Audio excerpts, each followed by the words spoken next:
Wow, Mark, it's been a long time coming for Cameron Young. Those seven runner-up finishes on the PGA Tour. But how about the way he wins for the first time, wins the Wyndham Championship by 6 shots? He blew it out of the water. Yeah, it was pretty dominant performance. I mean, 62, 63, and then the Saturday 65 was like, whoa, okay, I think this thing's over. And there were some weird parallels in the numbers this week from Cameron Young to Dave Duval. David Duval also had seven runner-ups before he finally got it done. And then you remember what David Duval did, became number one player in the world during Tiger's era. Only Vijay Singh can say that as well as David Duval. So we need to be careful to put too many expectations on Cameron Young, but I think there's a ton of talent there. And I don't know if you were looking at the putter numbers this week, Adam. It's in the top five putting performances we've seen on the PGA Tour this season in terms of strokes gained putting compared to the rest of the field. They're all around plus 10.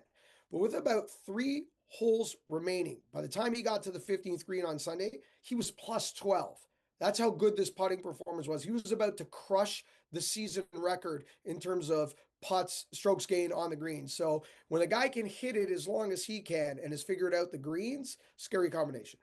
It really is. And when you bogey two your last three and still win by six, that is a scary proposition there. And you mentioned putting, and the Ryder Cup is now not too far away. Cameron Young improves to 15th in the U.S. team Ryder Cup standings. Obviously, he hasn't qualified, but what do you think about his chances now coming in with good form? Well, picks are for guys who are hot, right? So if that makes sense, if I'm picking today, now we can't pick today because we're going to have obviously a playoff. And the playoff, somebody wins in the playoffs, it could change a lot of things. But if I'm picking today, spots 7 through 10 are locked in. The top 10 is locked, including Keegan Bradley picking himself. And I've got kind of two wild cards in my pocket. And right now, one of them's Cameron Young and one of them's Chris Goddard. And then I'm really kind of holding back and wait to see if Wyndham Clark or Sam Burns does something because Wyndham Clark and Sam Burns have played some really good golf. We know the relationship between Sam Burns and Scotty Scheffler. If one of those two players has a good playoff, then that could change those last two picks for me if I'm Keegan Bradley.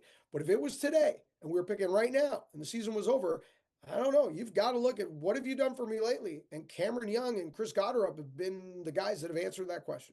And both those guys have really interesting local ties to the New York area as well. Fascinating to see what Captain Keegan Bradley does for the U.S. Ryder Cup team. Oh, in a couple of weeks' time when the first six qualifiers are named. And then, of course, the captain's picks a little after that. As for Cameron Young, he is the 1,000th winner on the PGA Tour.